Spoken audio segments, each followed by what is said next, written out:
Okay, this is part 2 of your homework I'm going over right now.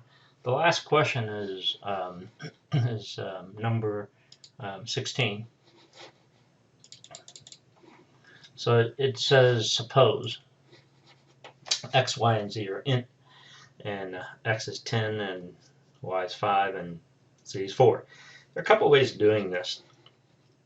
Here's how I like this problem. I'm going to show you how to do this on a kind of like a little cheat sheet way of doing this. I label this as ABC. I realize that, but let me approach this from a different perspective. Let me approach this on just to get you comfortable with what's called and what's inside the memory. And the book does a really good way how to do this. How many variables do I have here? X, Y, Z. So I got 3 variables, and I always like to have a column plus 1 to it. To have a column that has the parts of A, B, C in there as well. So I have 4. And however, I'm just going to take a whole chunk of it like that. Okay, and I'll adjust this as needed with it. This is our table header, and the top row is your first row is your table header. I'm just going to put everything in here. Let me align all this stuff to make it align center with it. So my first column in here I'm going to put in here is what? It says variable is X, next variable is Y, next variable is Z. Okay, can you see that? No, you can't probably, right? So let me crank up this font here in this. Okay, is that better? So X, Y, Z. Cool, and we know they're int. So why don't I go in and just do part A right now? So this is how I'm going to set it up. What's inside of X? That's 18, right? What's inside of Y? 5.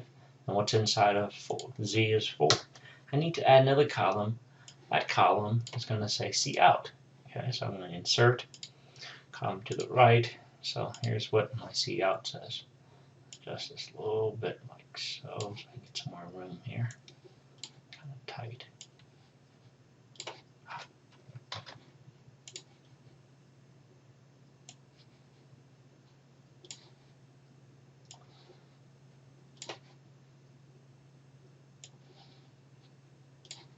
And call this thing C out. Okay. Now it says the first one is part A. It says C out X, the literal string X equal, and a space. That's all. That's this part right here. Okay. And then the next part is the variable is what? Is X is 18, right? And then they tell you is to next one is the next literal is the comma space Y equal. So you do a comma space Y and an equal. Okay, space equal. And the next one is Y. So it comes out as Y is 5. So that's how you do that. Okay, so that just outputs it, and then to tell you the next one is comma Z equal to what? What's in your Z? 4. Okay, that's it. And now, next line. So repeat this all the way, all the way through. C, D, E, and then again, this is trying to tell you is what's inside each one of these things with it. So it's outputting what?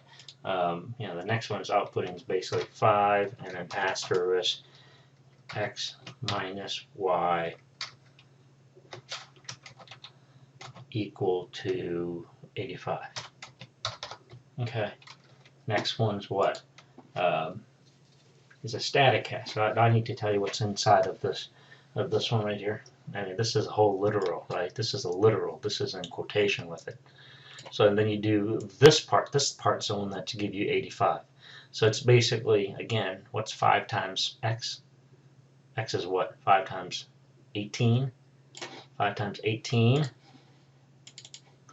5 times 18 equal 90. And your 90 subtract 6 is what? Subtract 5. 90 subtract 5 becomes your 85. Okay? So that's how you get the 85 is from this expression right here. There is no quotes. This is a mathematical expression on it. So the next one says the product of. Okay, so again, you need to go in here and put in the variables in here. It's still 18, right? hasn't changed to it. There's nothing assigned here, so the variable is 5. Variable is 4. Sorry, I got a little in my head. So the next one says, what's the product for this one? So you got to write out what it says. It's the product, the string product, because this is in quotes, product of, and what's x. In this case is what, 18, space, and then you have the and is the literal in a space, right? And to also put in the 4 and the product of, okay, hang on a second, let me pause.